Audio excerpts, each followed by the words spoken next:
마라나타. 네, 아침 저녁으로 날씨가 많이 쌀쌀해졌습니다. 환절기 그리고 감기 조심하시기 바랍니다. 어, 지지난주에 이제 하여튼 미국을 한 열흘 정도 다녀왔습니다. 어, 이번에 그 미국의 시애틀하고 포틀랜드라고 하는 두 도시를 좀 다녀왔는데요. 이제 포틀랜드가 미국에서 제일 사람들이 살고 싶어하는 도시 1위의 도시예요. 근데 이번에 가서 왜 그런지를 좀 느낄 수 있었습니다. 우리가 생각하는 미국 하면 이 미국인들은 지극히 개인주의적이고, 우리 김선평 형제님 지난주 얘기한 것처럼 기업가 정신이 투철해서 자신의 이익이 아니면 절대 내주지 않을 것 같은, 저희가 학교 다닐 때 그렇게 배웠고 미국 하면 그런 이미지가 좀 있는데요. 이번에 포틀랜드에 갔는데 포틀랜드에서 깜짝 놀란 사실이, 이제 포틀랜드, 우리나라도 마찬가지지만 해마다 5년 단위로 도시 기본 계획이라고 하는 걸 세웁니다. 우리나라 각 도시들마다 다 하는 건데요.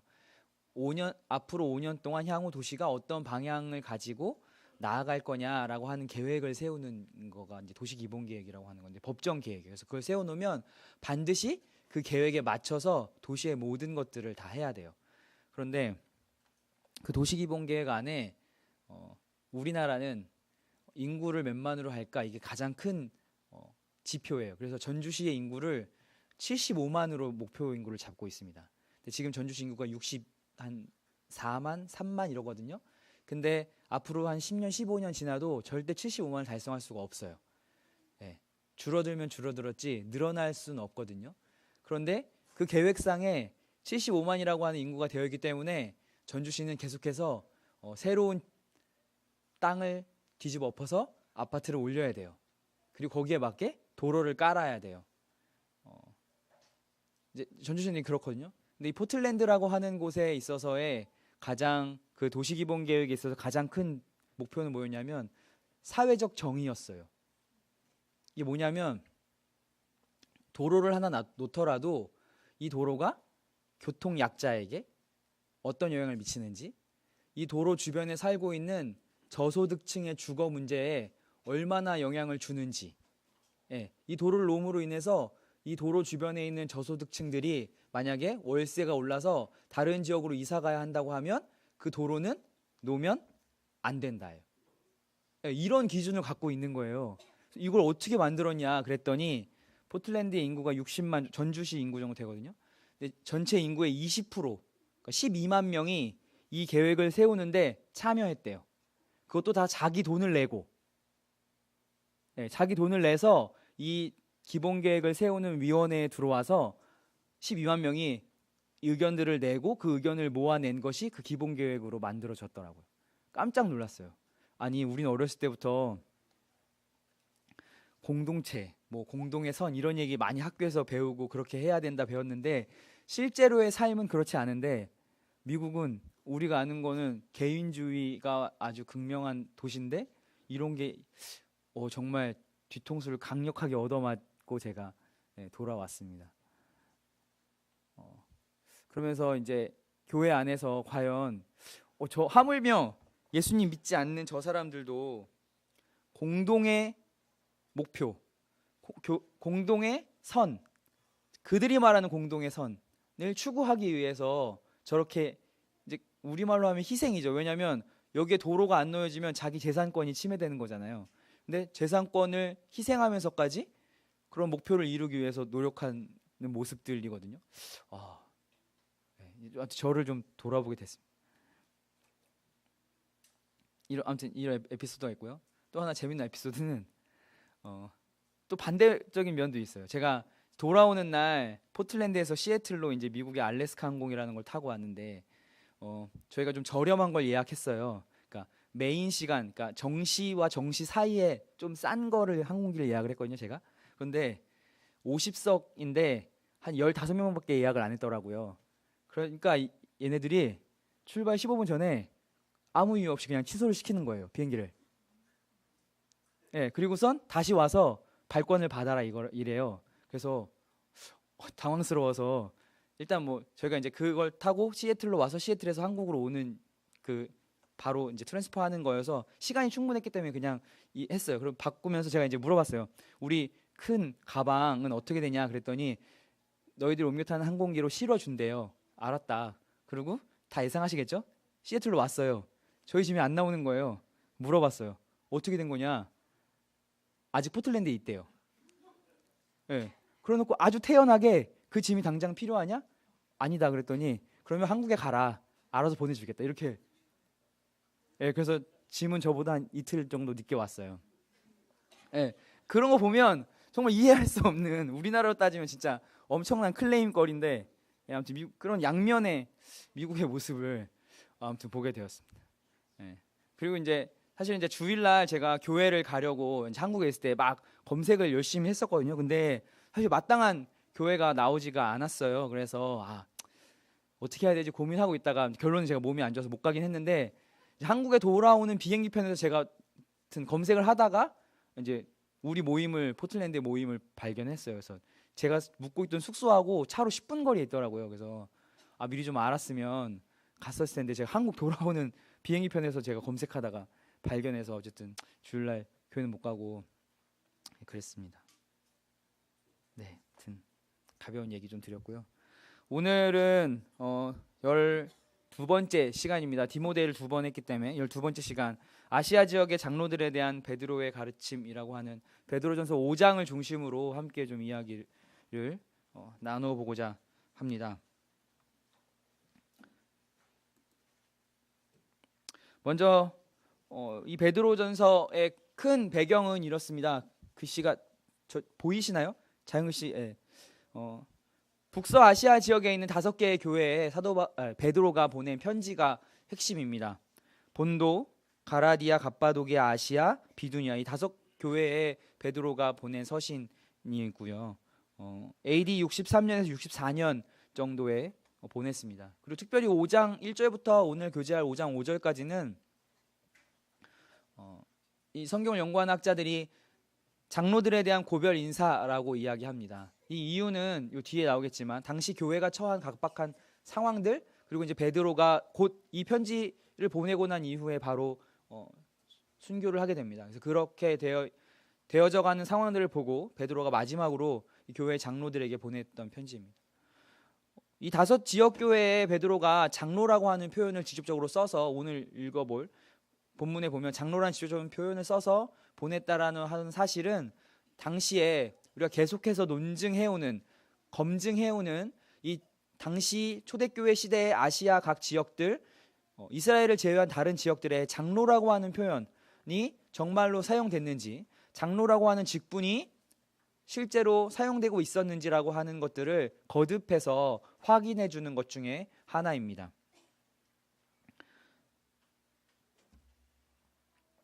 당시 이제 베드로가 편지를 쓰고 난 이후에는 본격적으로 기독교에 대한 박해가 시작됩니다. 우리가 일단 베드로전서 4장 16절에서 17절까지 보면 만일 그리스도인으로 고난을 받은즉 부끄러워 말고 도리어 그 이름으로 하나님께 영광을 돌리라. 하나님의 집에서 심판을 시작할 때가 되었나니 만일 우리에게 먼저 하면 하나님의 복음을 순종치 아니하는 자들의 그 마지막이 어떠하며 이렇게 되어 있습니다. 이건 두 단락으로 나눠질 수 있는데요. 첫 번째, 만일 그리스도인으로 고난을 받은즉 이렇게 얘기합니다. 물론 여기서 말하는 고난이 보편적인 그리스도인의 고난이기도 하지만 더 나아가 바로 이 뒤에 있을 우리가 잘 아는 네로 황제, 잘 아시죠? 네로 황제를 통한 이 기독교인들에 대한 박해들이 아주 심해지는 시기가 됩니다. 그리고 그렇기 때문에 그때 부끄러워하지 말고 도리어 그 이름으로 하나님께 영광을 돌리라라고 이야기했고요. 또 그 뒤에 두 번째, 교회 안에서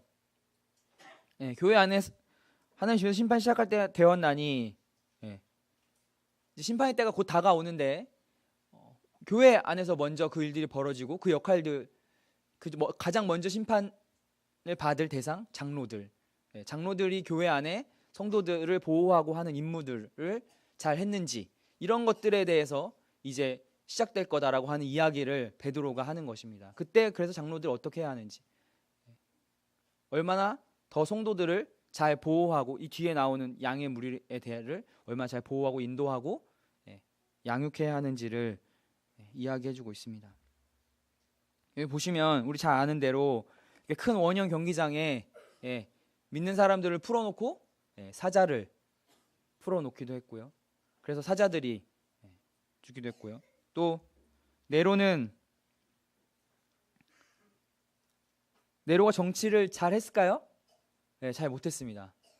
그래서 그 자기의 정치적인 과오들을, 그림이 보이시나요? 과오들을 감추기 위해서 로마의 대화재를 일으키고 그걸 기독교인들이 했다라고 퍼뜨립니다. 그래놓고 기독교인들을 다 잡아 죽이죠.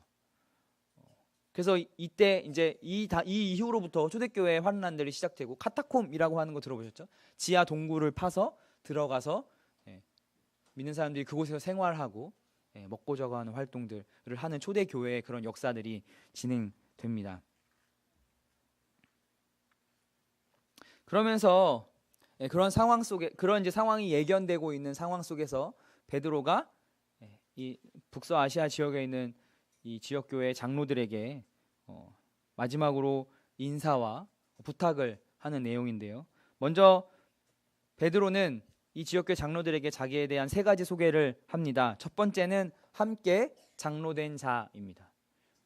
자기도 동일하게 장로라고 하는 거죠. 사도권을, 물론 12제자 안에 있는 사도권을 인정받았지만 사도의 권위로서가 아니라 동일하게 장로로서, 이 뒤에 이제 나오는 말씀들이 있는데, 동일하게 장로로서 장로들이 어려움에 처한 상황들, 여러분들이 힘든 일들, 여러분들이 얼마나 어려운 일을 하는지 나도 동일하게 하고 있다. 나도 그 현장에서 여러분들과 동일한 사역을 하고 있습니다. 라고 하는 것들을 이 아시아 5교회 지역의 장로들에게 이야기하는 겁니다. 자신의 처지를 가장 잘 아는 사람은 자신과 동등한 상황에 놓여 있는 사람이 자신의 처지를 제일 잘 알겠죠. 그래서 이 5 지역교회에 있는 장로들은 베드로가 사도로서 그냥 거들먹거리고 어디 가서 이렇게 하는 것이 아니라 우리와 동일한 일들을 현장에서 하고 있구나라고 하는 것들을 이 소개를 통해서 알고 있기 때문에 베드로가 하는 이야기들을 훨씬 더 잘 받아들일 수 있는 거죠. 두 번째, 그리스도의 고난의 증인. 이제 이 당시, 이 이후로는 사실은 예수님이 실제로 살아계셨던 그 현장을 목격한 사람들이 그렇게 많지 않은 상황에 처하게 됩니다. 베드로는 산 증인이죠. 예수님의 12제자로 부름을 받았고 예수님께서 마지막으로 명령을 내리셨던, 명령을 들었고 예수님 올라가시는 모습도 보았습니다. 그래서 이 그리스도가, 예수님께서 어떻게 사역을 하셨고 또 돌아가셨고 어떻게 고난 당하셨는지에 대한 증인으로서 당시를 목격했고, 이 이후의 삶도 이 그리스도의 고난의 증인으로서의 삶을 베드로가 살았던 모습들을 이야기하는 것입니다. 오순절 이후에 베드로가 전도를 하죠. 많은 놀라운 기적들이 일어나고요. 뿐만 아니라 아시아 지역의 첫 번째 열매인 고넬료에게 복음을 전했고, 또 아시아 지역의 여러 지역들을 다니면서 복음을 전했습니다. 그래서 그리스도의 고난의 증인으로 활동을 했다, 나는 그 얘기를 하는 거고요. 마지막 3번째 자기소개로 나타날 영광에 참여할 자입니다. 이 소개를 한 이유는 뒤에 우리 책에 있는 챕터로는 목자들에 대한 보상이라고 하는 건데, 우리 믿는 그리스도인들은 다 마찬가지지만 특별히 인도자들에는 시들지 아니하는 영광의 면류관이라고 하는 보상이 주어진다고 했습니다. 그 영광의 면류관, 영광으로 만들어진 면류관을 바라보기 위해서 나타날 영광, 그리고 그때 예수님께서 다시 영광의 광채로 이 땅에 오실 때 그 영광에 내가 참여할 자다, 그리고 동일하게 너희들도 그러하다라고 하는 것을 보여주기 위해서 이 3가지, 나타날 영광에 참여할 자, 이 3가지로 베드로는 자신을 이 지역교회 장로들에게 소개하고 있습니다.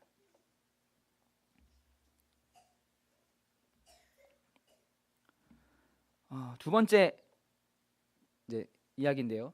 이 5장 1절부터 5절 한번 읽어보도록 하겠습니다. 베드로전서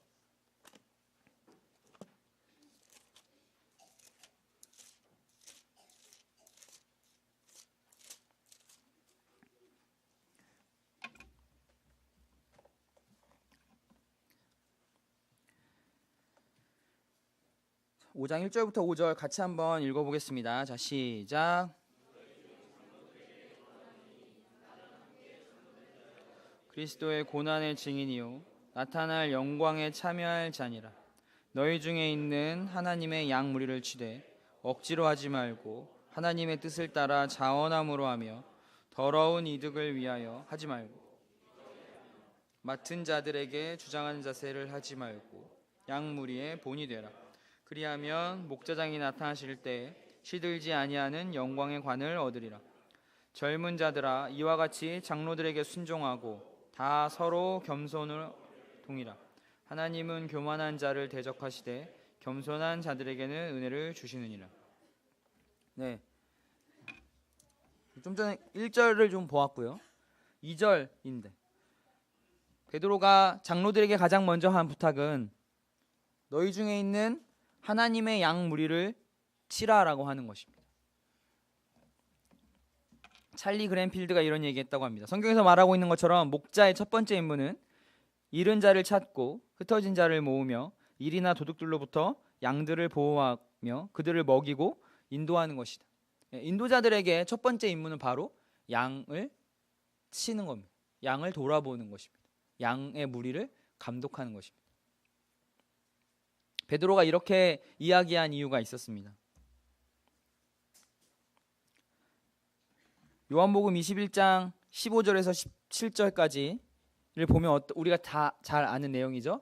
마지막에 예수님께서 숯불에 물고기를 구우시면서 베드로가 무트로 올라왔을 때 베드로에게 했던 3번의 질문입니다.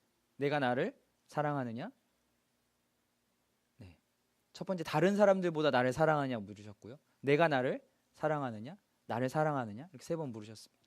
그때마다 동일하게 내 양을 먹이라, 내 양을 치라 이렇게 말씀하셨죠.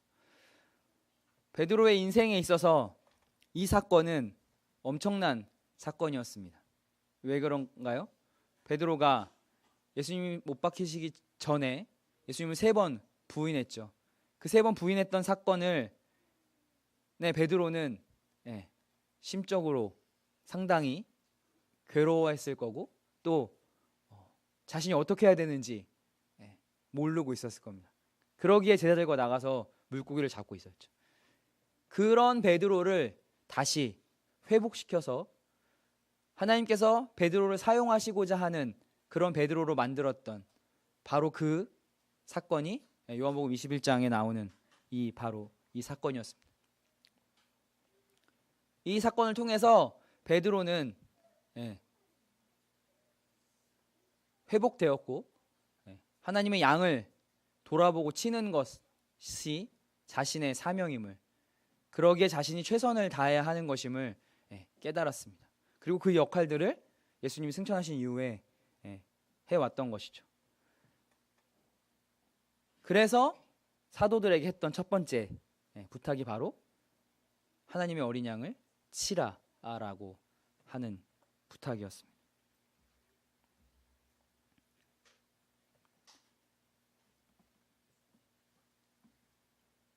그런데 정말 중요한 건 여기서 그냥 양무리를 치라가 아니라 누구의 양무리라고 했죠? 하나님의 양무리라고 하는 것입니다. 내 양무리가 아니라 우리의 양무리가 아니라 하나님의 양무리라는 것입니다. 하나님께서 우리에게 맡겨주신 잠시 그 양무리를 치는 일을 부탁한 것입니다.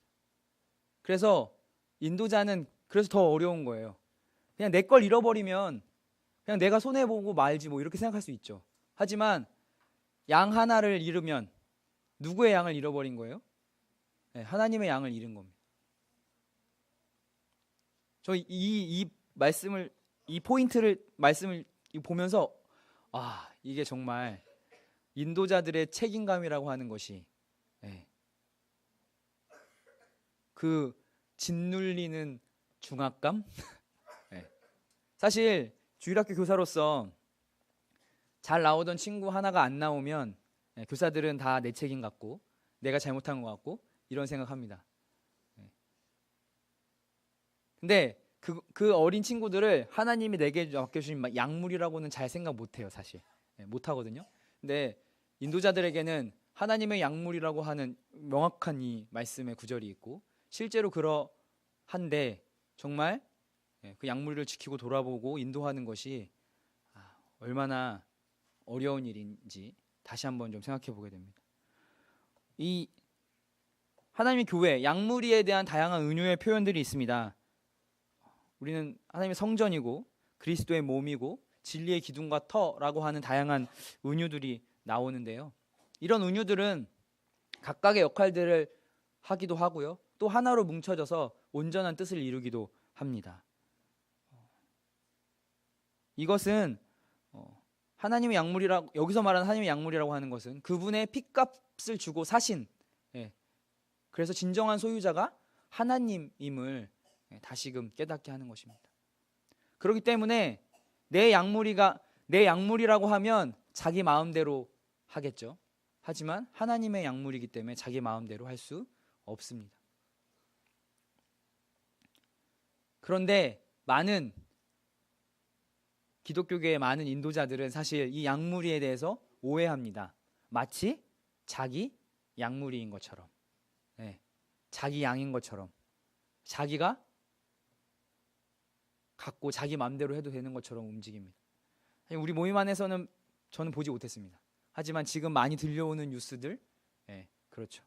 얼마 전 PD수첩에 나온 명성교회의 동영상을 잠깐 봤더니 예, 목사님 사랑합니다, 하나님 감사합니다 이렇게 나오더라고요. 예, 목사님 사랑합니다가 먼저였어요, 항상. 예. 그러니까 자기만이 옳다고 얘기하고 그렇게 얘기하는 모습들을 많이 봅니다. 하지만 이 약물이는 하나님의 것입니다. 그래서 인도자는 정말 깊은 지혜와 사랑과 그리고 섬김의 자세로 양들을 돌아봐야 하는 것입니다. 내게 아니기 때문에 하나님께서 잠시 맡겨주신 거기 때문에. 그래서 중요한 것이 돌보고 섬기고 인도할 때 무엇보다 하나님의 방법대로 해야 합니다. 지난주 저희 초등부 기도회 하는 시간에 경화 형제가 그런 고백을 했습니다. 자기가 신방하고 아이들 만나는 게 과연 이게 하나님의 방법인지 요즘 심각하게 고민하고 있다 이렇게 얘기를 하더라고요. 왜 그러냐 그랬더니 지금 저희 6학년에 이제 이한솔이라고 하는 친구가 한동안 지금 제자가 나오는데 요즘에 잘 안 와요, 교회를. 그래서 왜 안 나오는지 부모님한테 물어봤더니 너무 놀아서 안 나온대요. 교회 선생님들 만나면 너무 논다고. 네. 이제 그래서 이게 놀아주는 것도 하나님의 방법인가? 이제 이 고민을 하게 되는 거죠. 마찬가지로 인도자들은 양을 돌아볼 때 하나님의 방법대로 해야 합니다. 그럼 뭘 하나님의 방법대로 해야 되냐?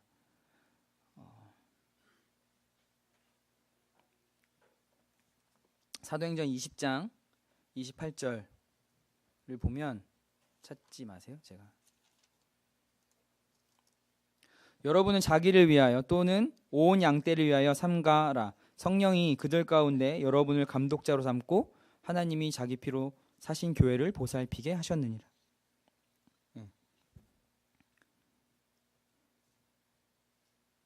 성령께서 인도자들을 교회 감독자로 세웠다고 하시는 겁니다. 그러면서 하나님이 자기 피로 사신 교회를 보살피게 하셨다. 그러기에 하나님 방법대로 해야 되는 거고요. 베드로전서 1장 지금 5장 펴놓고 계시죠? 그러니까 한번 같이 볼까요? 베드로전서 1장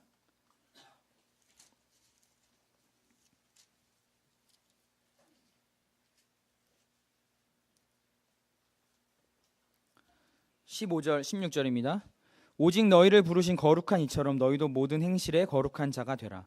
기록되었으니 내가 거룩하니 너희도 거룩할지어다 하셨느니라. 이게 바로 장로들에게 하나님 방법대로 하는 것의 첫 번째입니다. 거룩성을 유지하는 겁니다. 하나님께서 거룩하시기 때문에 인도자들 또한, 모든 성도들은 다 거룩해야, 당연히 거룩해야 하죠. 하지만 인도자들은 더욱더 그러합니다. 그 거룩성이라고 하는 것은 결국 하나님의 방법대로 했을 때 나타날 수 있습니다. 두 번째요, 2장 11절 12절에도 보시면, 사랑하는 자들아 거류민과 나그네같이 너희를 권하노니 영혼을 거슬러 싸우는 육체의 정욕을 제어하라. 너희가 이방인 중에서 행실을 선하게 가져 너희를 악행한다고 비방하는 자들로 하여금 너희 선한 일을 보고 오시는 날에 하나님께 영광을 돌리게 하려 함이라. 이 대전제는 이 두 가지입니다. 하나는 거룩하게 하는 것, 그 다음에 심지어 바깥에서 악행하는 사람들까지도 예수님께서 오시는 그날에 너희를 보고 하나님께 영광을 돌리게 하는 것. 두 가지대로 하는 것이 하나님의 방법대로 하는 대전제고요. 그 다음 세부적으로 세 가지 사항을 베드로는 이야기하고 있습니다. 첫 번째는 부득이함으로 하지 말고 오직 오직 하나님의 뜻을 쫓아 자원함으로라고 하는 겁니다. 부득이함으로 섬기는 장로들에 대한 경고입니다.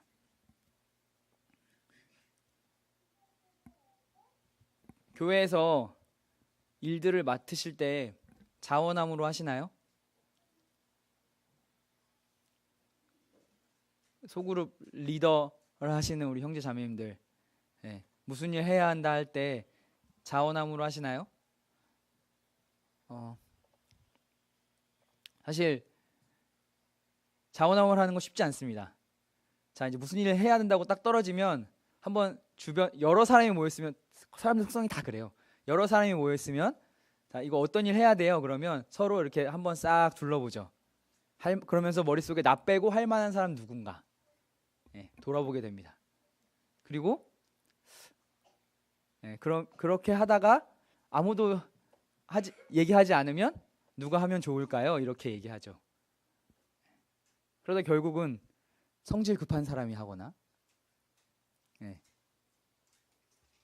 그런 답답한 분위기 못 참는 사람이 합니다. 저 같은 사람인데요, 일 만드는 거 좋아하는 사람이에요. 뒤처리는 잘 못하면서 저 일 만드는 거 굉장히 좋아하거든요. 그것 때문에 저희 자매가 피곤한데, 그런데 아무도 안 하니까 억지로 하는 것, 과연 그 일이 잘 될까요? 당연히 잘 안 됩니다. 마음속에 불평이 있어요. 왜 내가 이 일을 해야 되는 거야? 이런 거죠. 제가 뭐 강습회도 하고 지금 뭐 전국 어린이 캠프도 같이 동역하고 있는데 요즘 참 어렵습니다. 여러 가지 일들이 눈앞에 있는데 아무도 하지 않으려고 해요.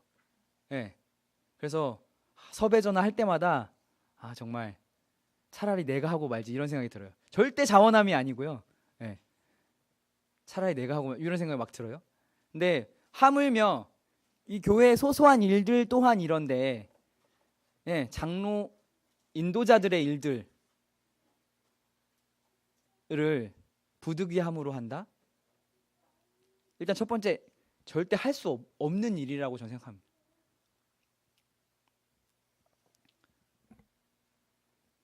그런데 할 수 있는 사람들이 있어요. 뭐요? 선하지 않은 동기로 하는 사람들이 있습니다. 하나님이 주신 동기 없이 자기가 드러나고자 하는 사람. 물론 우리 모임에서는 그러한 분이 이 일을 맡을 가능성이 거의 없지만, 왜 베드로가 이런 이야기 했겠습니까? 사도 바울이 디모데에게 왜 자격 조건을 줬겠어요? 우리 모임은 그걸 가급적 최대한 그것들을 반영하려고 하지만 사실 일반 교계에서는 잘 안 되거든요. 그러니까 자기를 드러내기 위한 불순한 의도로 합니다.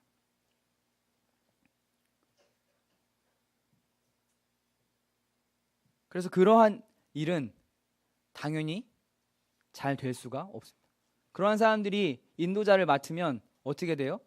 하나님의 약물이가 아니라 자기의 약물이가 되는 것입니다. 그래서 우리는 그다음 또 하나, 그렇게 자기를 드러내고자 하는 사람이 있고요. 두 번째는, 이건 참 딜레마긴 한데요, 어쩔 수 없이 하는, 어쩔 수 없이 있어요. 하지만 이것도 하나님 뜻에 합당한 것은 아닙니다. 어쩔 수 없이 하는 일이도 결코 잘 될 수 없습니다. 하나님께서 그렇게 만드시지 않아요. 그래서 하나님에 의하여 자원하는 심령을 가지고 인도자의 일을 해야 합니다. 두 번째는 더러운 이득을 취하지 말라라고 하셨습니다. 인도자들은 더러운 이득을 탐하지 말아야 합니다.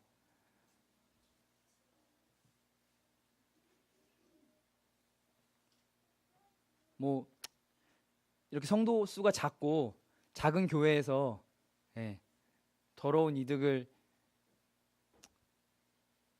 취할 것이 사실 얼마 안 되죠. 근데 뭐 얼마 전에 또 나오지만 명성교회는 비자금이 800억이라는데 그 정도 돼야 더러운 일을 좀 저는 개인적으로 취한다고 보여지는데, 근데 그게 되게 웃으시지만 많이 벌어지고 있는 일들입니다. 그리고 그렇습니다. 그런데 성경적인 방법은 더러운 이득을 취하지 않는 반대의 일로 장로들에게 열정적인 마음을 가지라고 이야기하고 있습니다. 베드로는 그 열정적인 마음은 무엇이냐? 열정이 있는 사람, 이것은 자원함보다 한 단계 더 나아가는 거예요. 열정이 있는 사람은 자신의 이익, 자신의 희생을 두려워하지 않습니다. 성도들을 돌아보는데 자신의 모든 것을 내어주고 성도들을 섬기는 또 그것들을 아주 기꺼이 하게 됩니다. 그래서 베드로는 더러운 이득을 취하지 말고 열정적으로 그 일을 하라라고 이야기합니다. 제가 디모데 할 때 말씀드렸지만 사실은 더러운 이득을 취하는 것, 여기서 말하는 열정적으로 할 수 있는 것, 그것의 반대급부적으로 성도들이 해야 될 일이 있습니다. 더러운 이득을 취하는 것은 무엇인가요? 돈에 관련된 거죠. 인도자들이 돈으로부터 자유로우려면 어떻게 해야 돼요? 그러한 염려와 그러한 고민을 하지 않도록 성도들이 기도하고 도와야 하는 것이. 그러니까 우리가 지금 계속 장로에 대해서 배우는 것은 장로들은 저래야 돼, 인도자들은 저래야 돼, 저렇게 얘기했는데 왜 저렇게 행동 못해, 이 목적은 저는 아니라고 생각해요. 그냥 성도들이 이것을 배우는 중요한 목적은 장로들이, 인도자들이 그런 일을 할 수 있도록 우리가 해야 하는 일은 무엇인가를 찾는 것이라고 생각합니다. 특히 경제적인 문제, 또 장로 앞에서 인도자들의 가정을 돌아보는 문제들, 이런 문제들에 있어서 성도들이 어떻게 돕느냐, 어떻게 헌신하느냐가 장로들 굳건히 서는 것에 중요한 문제라고 생각이 듭니다. 세 번째는 주장하는 자세입니다. 주장하는 자세를 취하지 말고 양 무리의 본이 되라고 이야기합니다. 주장하는 자세라 함은 강제적으로 다른 사람 위에 군림하는 것이라고 이야기합니다. 이 책에서는 아주 작은 권력의 마음만 있어도 사람들 위해서 좌지우지하고 싶어 한다고 합니다. 하지만 우리가 아까도 얘기했듯이 이것이 하나님의 약물이 내 약물이가 아니라 하나님의 약물이라고 인식하고 있다면 그렇게 할 수 없겠죠. 또 주장하는 자세 보일 수 없겠죠. 사실은 이 주장하는 자세, 약물의 본이 되라라고 하는데 그 본이 바로 맨 마지막에 있는 겸손과 순종입니다. 베드로가 마지막에 이 이야기를 넣은 것은 저는 그렇게 생각합니다. 베드로가 뭐라고 했습니까? 예수님께서 제자들에게 나를 사랑하냐고 물었을 때 베드로가 이렇게 얘기했죠. 나를 따르겠냐고 물었을 때 베드로가 이렇게 했습니다. 여기 있는 모든 사람들은 예수님을 배반하고 다 갈지 모르겠지만 나는 남는다고 했습니다. 하지만 베드로가 부인했고 그가 아까 요한복음 21장의 사건을 통해서 다른 어떤 제자들보다 가장 겸손의 자세를 배웠던 것 같아요. 네. 이 겸손과 순종. 그래서 그가 교회사의 역사에 의하면 어떻게 죽었다고 나와요? 거꾸로 죽었다고. 네. 내가 예수님처럼 죽을 수 없다고. 난 거꾸로 죽겠다 했다고 아무튼 교회사에서 우리 들었는데, 네. 겸손한 양무리의 보는 다른 것이 아닙니다. 바로 겸손한 자세입니다.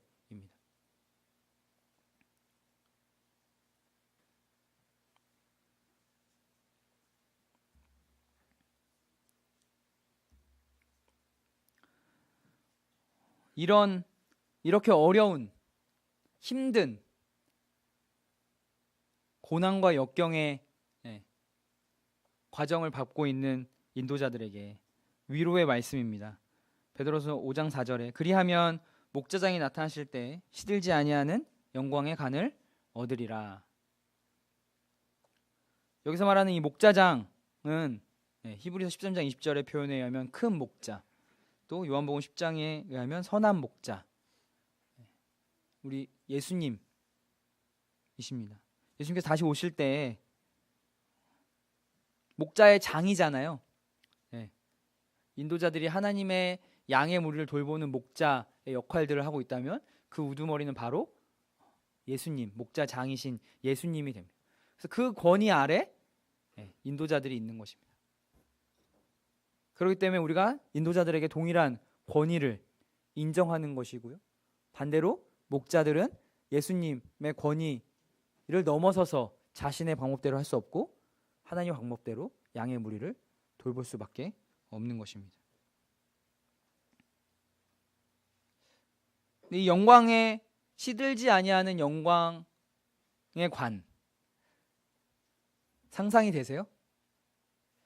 사실 이게 좀 아쉬워요. 사실 인간으로서 상상할 수 없는 게 아무튼 현재의 아쉬움이에요. 혹시 외람되지 않나면 김선영 원장님 혹시 이 시들지 않은 영광의 관 혹시 어떻게 상상하고 계세요?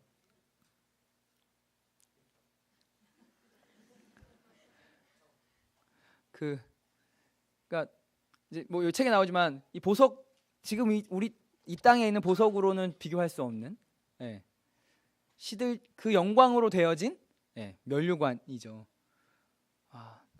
어떤 걸까? 네. 네. 그러니까 사실은 당시에는 이제 말씀하신 나뭇가지나 나뭇잎 월계수 관이었는데 그것이 사실은 표현할 수 있는 가장 최고의 표현이었던 것 같아요. 그런데 그건 금방 시들죠. 근데 시들지 아니하는 영광으로 된 관. 정말 이 땅에서 이렇게 힘들게 인도자의 역할을 하고 주님 앞에 섰을 때 주어지는 보상이거든요. 그것을 바라보아야 한다고 말씀하고 계십니다. 주님이 오실 때 그것으로 인도자들을 위로하시고 그것에 대한 보상을 하신다고 하셨습니다. 물론 우리가 천국에 갔을 때 이 땅에서 수고하는 것, 이 땅에서 괴로움 모두 다 사라지는 거죠. 근데 그 위에 더 추가로 인도자들에게는 이 바로 영광의 면류관이 주어집니다. 저 되게 궁금해요.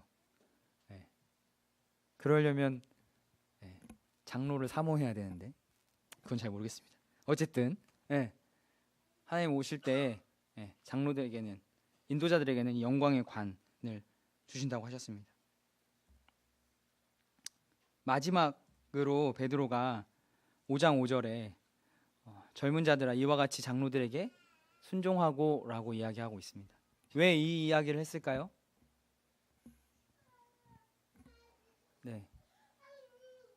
앞서서 장로들에게 이렇게 하라라고 이야기했습니다.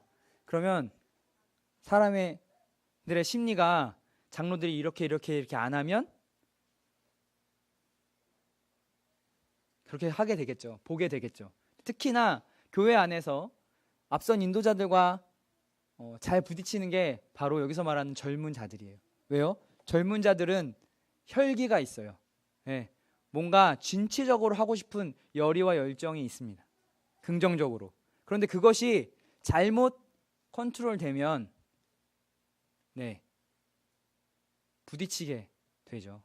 그래서 베드로가 이야기한 것이 젊은 자들에게 순종, 장로들에게 순종하라고 하는 것입니다. 아실지 모르실지 저는 잘 모르겠으나 많은 교회들이 이 문제로 어려움을 겪고 있습니다. 제 사촌 동생도 얼마 전에 경기 지역에서 작년에 경기 지역에서 청년들이 대거 교회를 떠났습니다.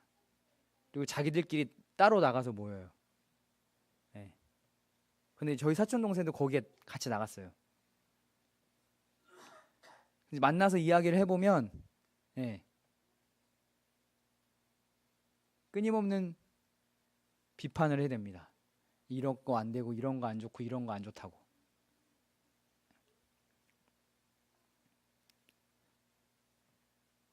아마도 이 말씀을 몰라서였을 것 같아요. 젊은 자들에게 하나님께서 말씀하신 건 장로들에게 순종하라는 겁니다. 그래서 옛날에 저 어렸을 때만 해도 항상 이런 거 엄청 문제였어요. 교회에서 기타를 치네 마네, 드럼 베이스를 치네 마네, 드럼을 치네 마네. 요즘은 기린노는 그나마 좀 저기 하지만 젊었을 때 항상 그런 게 불만이었습니다. 왜 하지 말려고 하는 거야? 특히 왜 우리 교회는 저 옆에 다른 우리 교회 같은 교회도 저기는 하는데, 이런 불만에서부터 시작해서 또 젊은이들에게 순종해야 될 부분, 결혼의 문제도 마찬가지입니다. 장로님들이 결혼에 대해서 이렇게 가르치면 우리는 그것에 대해 순종해야 될 말씀에서 말하고 있습니다. 하지만 그렇게 안 할 경우도 있죠. 그래놓고 우리 교회는 너무 답답해. 다른 교회는 뭐 저기 하는데 우리 교회는 왜 이래? 이런 얘기들이 퍼지기 시작하면 교회는 걷잡을 수 없습니다. 아주 교회는 그런 것들이 돌기 시작하면 어려움에 금방 휩싸이게 됩니다.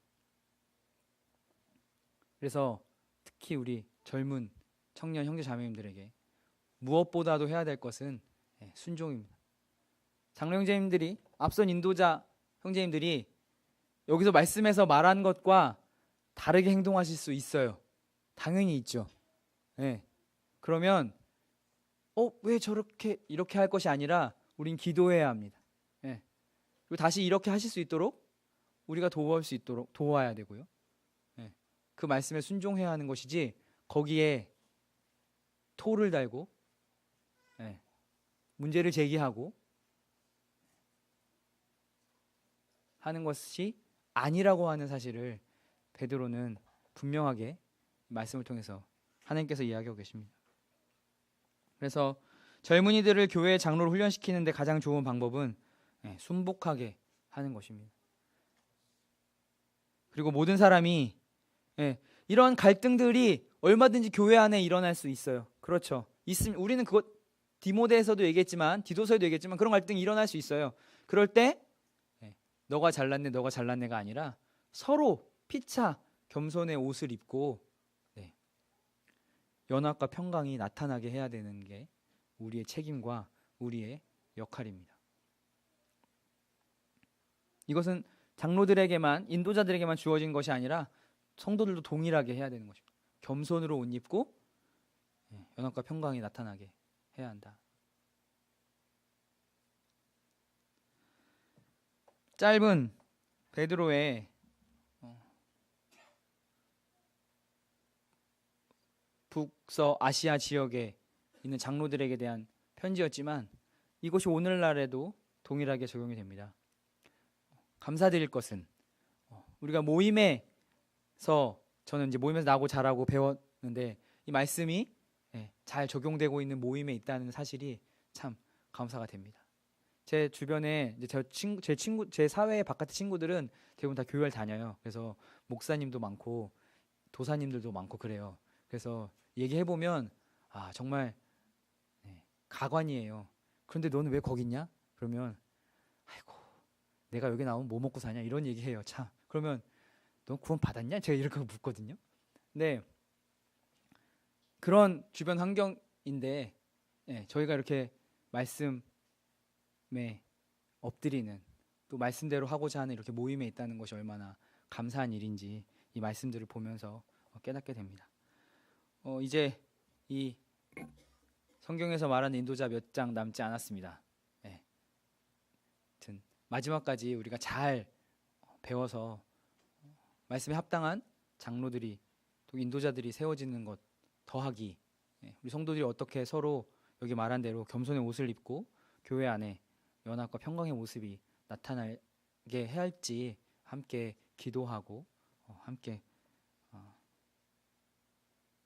미국 사람들도 하는데 연합하여 선을 이루는 것 우리 더 해야 되지 않을까 하는 생각이 듭니다. 오늘 여기서 마치겠습니다. 감사합니다.